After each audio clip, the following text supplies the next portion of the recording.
Here we are in Tampa Bay with the Commissioner of the NHL, Gary Bettman. I was saying to Gary, I'm deaf in my left ear, which might explain a lot of the issues we've had over the years. But you said, I'll take that. Yeah, you said you're almost deaf after a wonderful day here. It's just been a great weekend to bring the NHL family together, to do it with Gasparilla, which is a over 100-year-old celebration of the Pirates taking over Tampa. They had the Stanley Cup from us. The mayor had to give the key back so that we could get the Stanley Cup back. But it's just been a fun weekend for everybody, the fans, the media, and the players. Did everybody know that was Gary on the left of the picture? I hope they did, but I hope they didn't. The cannons going off were just, they got me on the boat and got you. I was right there when the boat docked, and the cannon fire, I'm not sure how well I'm hearing. So Michael Ozanian and you did a nice chat earlier in the year, Gary. He's with Forbes, and you've had your run-ins too with him when you're trying to set the record straight on franchise valuation. Who else did I ever run in with? Me. And never. Why wouldn't you? But you were discussing your background at Cornell, and I found this really interesting because you were explaining it's almost like a study in social engineering. Why don't you tell the viewer what you learned at Cornell first? Well, I have a degree in industrial and labor relations, but it's really about the social sciences. It's about problem solving. It's not the physical sciences or language, which I wasn't very good in high school. And so this was a sweet spot. It's economics, it's statistics, it's history, it's psychology, all the soft stuff. Well, what makes it so interesting to me is the Calgary situation. He goes to JFK School of Governing at Harvard. Oh, same thing. Wow, public policy. So you two are on this wavelength. Not exactly. Yeah. How are you going to get there? That's the question. I don't know. From talking to ownership in Calgary on a regular basis, there doesn't seem to be a there. They're not on the same wavelength. The type of deal that they think is appropriate for a new arena, which we think Calgary needs, especially if they're going to mount an Olympic bid, the location, the vision for the area surrounding, they're just in two different places, so the Flames ownership has given up.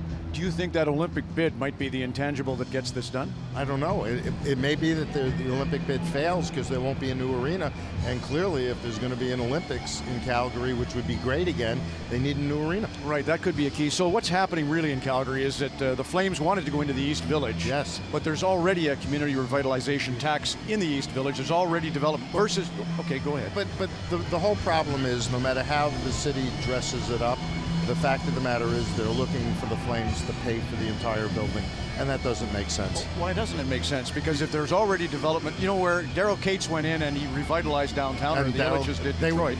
The Flames would take the Edmonton Oilers deal in a heartbeat. Yes, I know, but why wouldn't NG give them that deal? The Edmonton deal, let's explain to the viewer. There's no basis for building under the current economic circumstances and location and arrangements. There's no basis upon which Flames ownership is going to be in a position to build a new arena. But can I go back to this? So Daryl Cates, he offers to develop downtown, and it's been great. $2.5 billion and all that's going on in downtown Edmonton.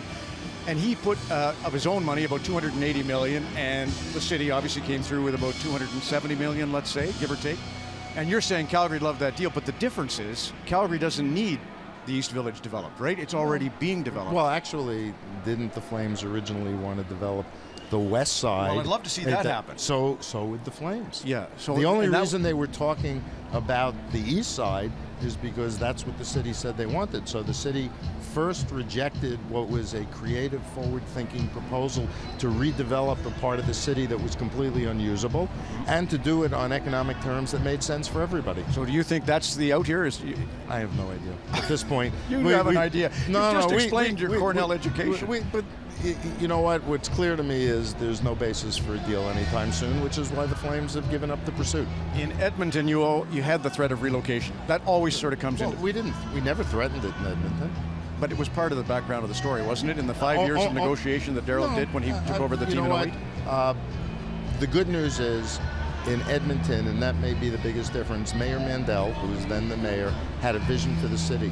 He wanted this to happen, and it was just a question of working it out. Now, I know it was widely reported that I brokered the deal, and maybe I helped ownership in Edmonton and the city of Edmonton come together and communicate better, but ultimately, Daryl Cates and Mayor Mandel were on the same wavelength. That isn't the case in Calgary. One last thing about Calgary, and I'll move off that. Could they just transform the arena the way, I mean, the best franchise in the NHL, the New York Rangers, keeps transforming Madison Square Garden. They spent over $1 billion to do it. And so do you think that's an option, though? Calgary just fixes up the Saddle Dome? For what it would cost to do that, they should be building a new arena, world-class, state-of-the-art. The city of Calgary deserves it, in the right location. Let's hope that they can figure this out. Let's hope so, yeah, too. Okay, LeBreton, you want to comment on Ottawa's? The NCC, the federal government, has taken the first step that's necessary in terms of blessing an arrangement. There's still a lot for Eugene Melnick and the senators to work out. There are a lot of steps that have to be climbed, but at the end of the day, it would be awesome for the senators to come downtown. They need a new arena, and to have a more centralized location would be great for the future and stability and success of the franchise. Things are peachy. I was saying to you at your press conference, very few questions. You were almost looking for somebody to ask, and I think either you've worn us out or you're right. I was going to see you, so it was okay. Right. Now you're getting them. Video review is the one sort of hot button topic here this weekend. So what happens is, you know, there are thousands of goals, there are thousands of reviews, and overwhelmingly they get them right. The purpose of the coach's challenge was to really correct egregious errors. You know, in goaltender interference, it's a judgment call, but if, for example, they called goaltender interference and the goalie was never touched by the offensive player, or he was touched by his own player and they didn't see it, this was an opportunity to get another look and make a better call if there is one. I think what's happened is, in pursuit of perfection, there's looking and looking and looking and looking.